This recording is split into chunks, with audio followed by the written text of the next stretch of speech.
ご視聴ありがとうございます。スカイリム面白死体研究会会長のめいめいひまりです。今夜も私が選んだとっておきの面白死体を紹介するわ。今回紹介する死体は、オレンデルドの茨よ。彼女は AE で追加されたコンテンツ、ヘイズ時の杖で追加された死体よ。報酬の杖がかなり強烈な効果だから影に隠れがちだけど、彼女自体もかなり珍しい能力を持ってるわ。ただ珍しいことは確かなのだけど、なんというか、まあこれについては後で語るとして、まずは性能を見ていきましょうか。始まるよ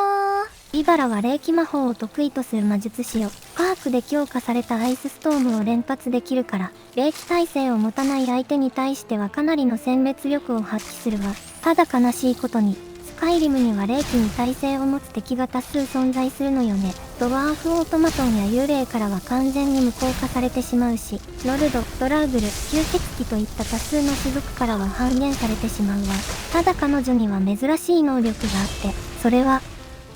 ラスマンを召喚できるということよ。本来ならソウルケルンに行かないと覚えられない熟練者レベルの召喚魔法ね。他に使える NPC がいないから彼女の最大の特徴と言えるわ。ただ問題が一つあって、肝心のラスマン召喚をあんまり使ってくれないのよね。戦闘開始時が最も召喚してくれる可能性が高いのだけど、そこで召喚されなかったらもうその戦闘では召喚されないと考えた方がいいわ。せっかく珍しい魔法の使い手なのに使用頻度が低いし、かといって弱いわけでもないからネタにもならないし、いまいち面白みに欠ける死体よ。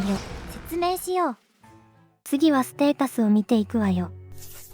これがオレンデルドのイバラのステータスよ。破壊魔術師としては精鋭までの霊気魔法と霊気強化をランク2まで取得してるわ。熟練者レベルの霊気魔法は使えないけど、威力 1.5 倍のアイスストームを連発できるから十分強力よ。召喚魔法はミストマン召喚とラスマン召喚を使えるわ。低レベルだとミストマン召喚しか使えないけど、レベルが上がればラスマン召喚を使ってくれるようになるわ。治療術のパークはこれらの召喚魔法にも有効で、一度召喚されればやられない限り2分間効果が持続するわ。アイアンフレッシュを覚えてるし、魔術師の鎧や魔法耐性といった編成パークが充実してるから、魔術師としては耐久力も高い方よ。そして何気にありがたいのが、聖者の涙を使えることね。これは熟練者レベルの回復魔法で、レベル21までのアンデッドを逃走させられるわ。レベル21というと、ドラウグルだとスカージまで有効よ。アンデッドは大抵霊気耐性を持ってるけど、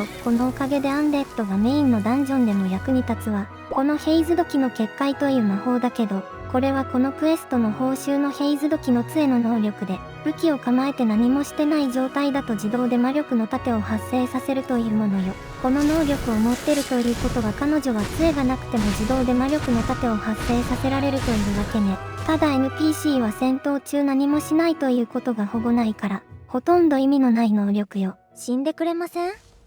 それじゃあ入手方法を説明するわ。ホワイトランのすぐ北西に山賊の野営地があるから、そこに落ちてる密売人の取引メモを読めば、ヘイズ時の杖のクエストが開始されるわ。あとは指示に従ってブリトル新峠でオレンベルドのイバラを倒せば、彼女の死体が手に入るわ。ヘイズ時の杖を拾わなければ死体が消えることはないけど、この杖は持ってるだけで魔力の盾が発生したり、弾を当てると敵を吹き飛ばしたりと、面白い効果を持ってるから欲しい人も多いと思うわ。同じくクエスト目標のルシャクに無料などをかけて戦闘に参加させないようにして、イバラだけを倒せばヘイズ時の杖を拾ってもクエストが終わることはないから、蘇生してすぐ洞窟を出れば、死体も杖も両方手に入れられるわ。クエストを終わらせても保存アイテムを持たせれば保存は可能だから、保存アイテムが余ってるならクエストを終わらせても大丈夫よ。ザーコザーコ。ちなみにこのクエストにはイバラの他にも面白い NPC が登場するわ。それは、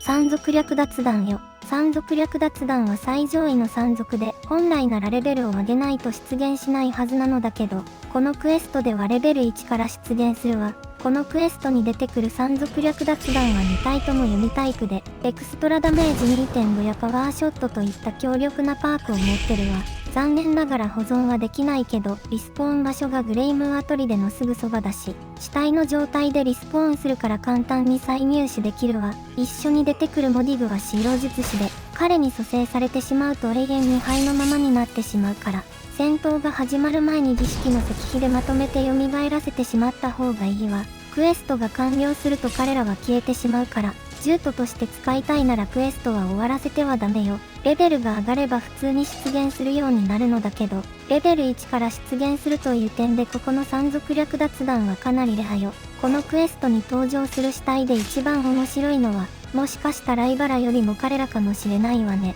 ご視聴ありがとうございました。というわけで今回はオレンデルドのイバラについて紹介したわ。珍しい能力を持ってるはずなのだけど、実際の使用感は普通の霊気魔術師とそう変わらないというなんとも紹介しがいのない死体よ。ただ意外と応用が効いて使いやすいから、どこに連れて行っても腐ることはないと思うわ。それじゃあ今回の動画はここまでよ。よかったらいいね、高評価してもらえると励みになるわ。またね。